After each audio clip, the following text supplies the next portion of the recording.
Okay, we are going to go through 4.3 working together, and in this section we are creating the financial statements for our departmental merchandising business. Our first statement is going to be our income statement. We did our departmental margins in 4.2. Okay, now we're going to look at the income statement. The sample in your book is page 112. And again, you really need that for the layout. They do give it to us, at least they give us the format here. Again, remember, every company, they're going to have their own format. They're going to have programs that help populate this information.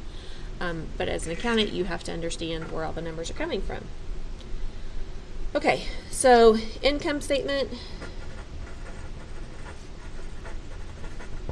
is all about finding net income and showing net income. Okay, so usually you might say revenue minus expenses, but because we have this departmental separation, we don't necessarily have a revenue section. We are showing our revenue as a total by departments, but we're not really showing the details because that detail actually happened in the last working together with our departmental margin of sales, where we showed our sales, our cost of goods sold, our expenses, and then we came up with basically the net income by department. Okay, so this is a summarized information, and this is coming from the margin statement. Okay, and I'm not going to really work with numbers on this just because there's so many. And you could do your working together just like this, make it more of a notes page than a numbers page. And then you can work through that on your own, and we can check your numbers and all through that. Okay, so again, this is going to come from your margin statement. So our net sales, we have the two departments, kitchen and bath. So we had found, this is our kitchen, our net sales, and there's a number, so we would just carry that number over here, the cost of merchandise sold, and all the way down. And then we would do the same thing for the bath. Okay, so for you to be able to complete this, we would have to go back and do the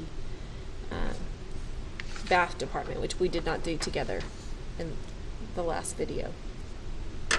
All right, so again, this comes from the margin statement. We will add these two columns to equal, I shouldn't have written that so far over, okay, or maybe I should have written it up here, to equal the company total. So all of these added up, we're going to put right here. Okay, this plus this is going to equal this.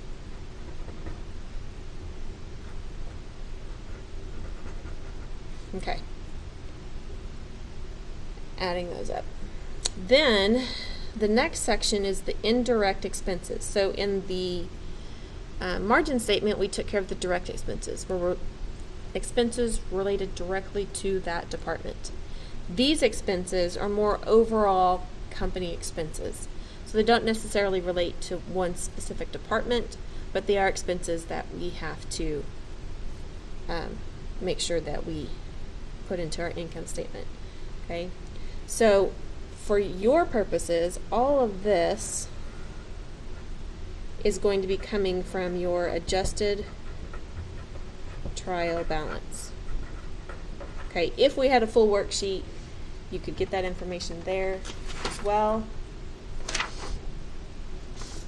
Okay, so on our adjusted trial balance, we had marked this whole section as the indirect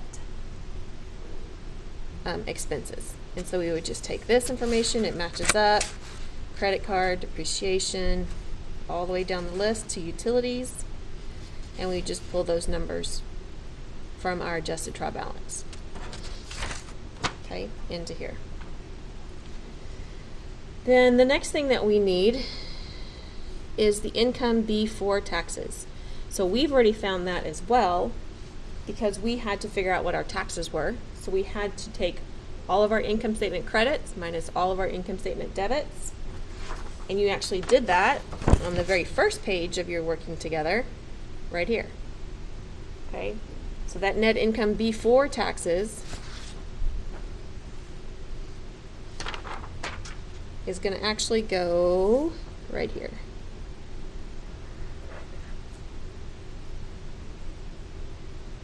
Okay. Again, this can come from the adjusted trial balance. It's also your income statement, credits minus debits. Okay? Or you've got it on that little worksheet from Working Together 4.1. We also found what our income tax expense is. Federal income tax. Right here, the 14,749.45. We had to use all of our tax tables, use our tax rate to come up with that number. Okay, so that's how much tax, even though we paid it in different periods throughout the year, that's our total tax bill. Okay, again, so this will come from the adjusted trial balance again. We put those numbers in there. It's actually under federal income tax expense, right?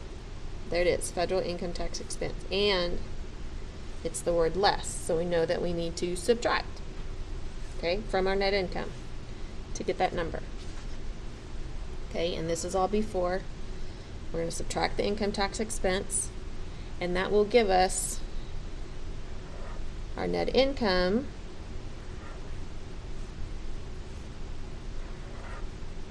in double ruling. Okay, so we'll take all of these, and actually we're going to get a total here. We'll have a line. Okay, and we'll have our total for both departments together. We have all of our expenses. We have a line for our total indirect expenses. Okay, so our margin minus our expenses. Oh, sorry. Actually, we need to put our total here.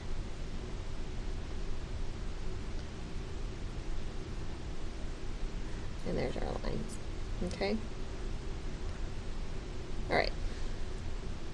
So our margin minus expenses gives us our income before taxes, minus the tax expense gives us our total net income.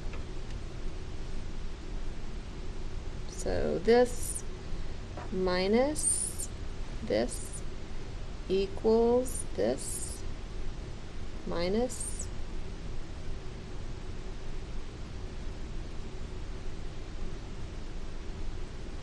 equals this, income tax minus, okay, equals.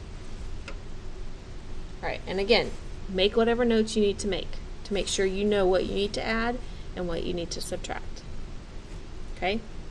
Then you do have your vertical ratios going on over here. It's a percent of net sales. Remember, here's net sales, right? So net sales is right here. To find the percent, we want the part divided by the whole. And in our case, the whole equals net sales. Okay, so for anything in this column right here, you're going to do a percentage for any number that's in this column. All right.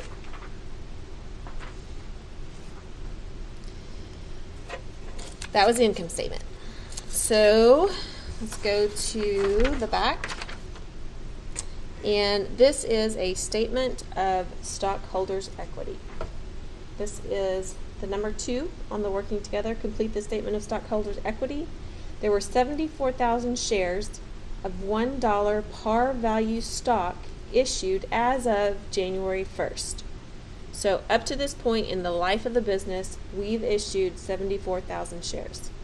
There were 1,000 more shares issued during this current year, from January 1st to December 31st. Okay, so that's information that we need to be able to complete this statement. So again, you've got a sample on page 113, which I'm going to switch to pencil because we are going to actually write numbers in on this one. Okay. And so your statement of stockholders' equity is going to show changes in a corporation's ownership.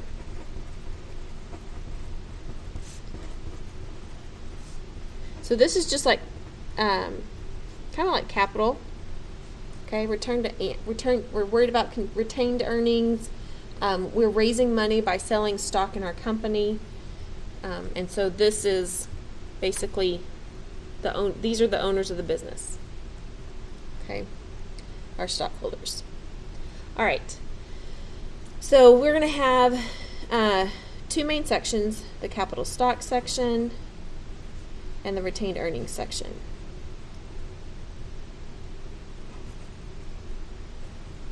Okay. So retained earnings is basically taking our net income and deciding what we're going to keep. Okay, and we want to keep our what we make sometimes because we want to invest. We maybe want to buy another building or hire more people or add a department. So you have to have the cash to be able to do that. So you want to keep some, but if you have stockholders, you also want to share with them, and that's where the dividends come in. So the board, whoever, decides what kind of split. Are they going to pay out dividends this year and that kind of thing. Okay, this section is showing how much ownership is out there. All right, so we have $1 par value.